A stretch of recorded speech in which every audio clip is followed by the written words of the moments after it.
अरे चली दशहरा के एक तो है मेला आ गई, लड़का कुल मरले बना जीव खभारी में डाल दिले बना कुल, मेला का पैसा मांगता ना कुल। चली देखी हमार छोटकी कहाँ बा। ए छोटकी का है दीदी?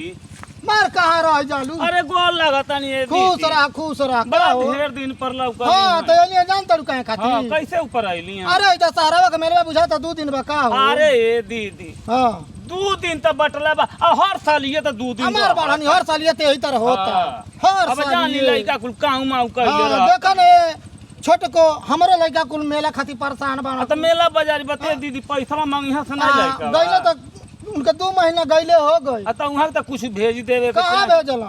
नहीं भेजली को कलर ना भेज दे लड़कन के मेला करा दी है। हाँ। आज ने तो पैसा नहीं भेजला, आज फोन करत ना का कि ठेकेदार बा पैसा नहीं देता। आई हो दादा तब हाँ? तक भल के फसा तरफ पड़नी रो मेला लड़का करी हां।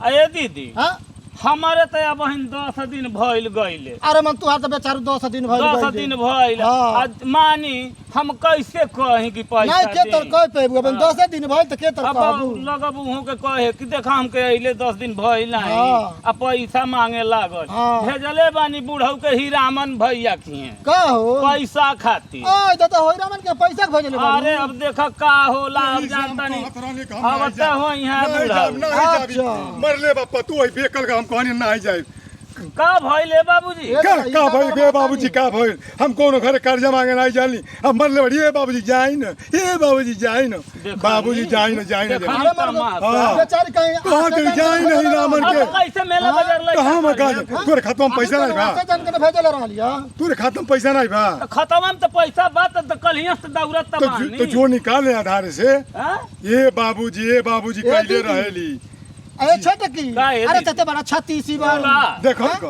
तोरे बैंक में पैसा बा हो अहे बुढ़वा के भेजले बड़ी हाँ। के घर पैसा ए के। दीदी बैंक में नो खर्चा दू हो दिन से दौड़तानी का हो? आ जान ली जवन बैंक बना कल ही से ओकर सारा डाउन हमार चल बढ़ानी रे तोरे तो बोला हुक सहूर नहीं जावा ताटे। हां का? सरवर डाउन बाकी सर्वर हाँ हाँ उहे बतिया हाँ। कल ही से पता चलता ओकर सारा डाउन चलता हाँ। आ जवन बैंक बना हाँ। अब का हम कहीं ना अरे, कहीं ना के हम भेजत तो कौने बैंक में के धैले बारे चड्डी फांसी हमार बढ़ानी रे ई कौन बैंक है रे चड्डी फांसी बैंक है। हाँ।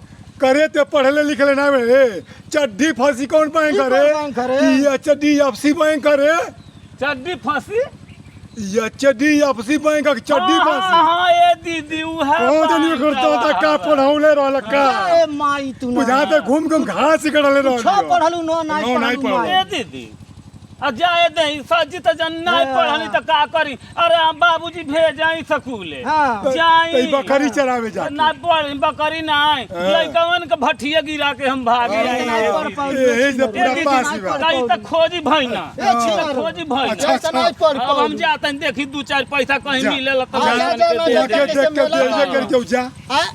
ए भैया ई दशहरा के मेला है, लइकन के पैसा जरूर देवे के चाही, लइका के मनोबल बढ़ावे के चाही।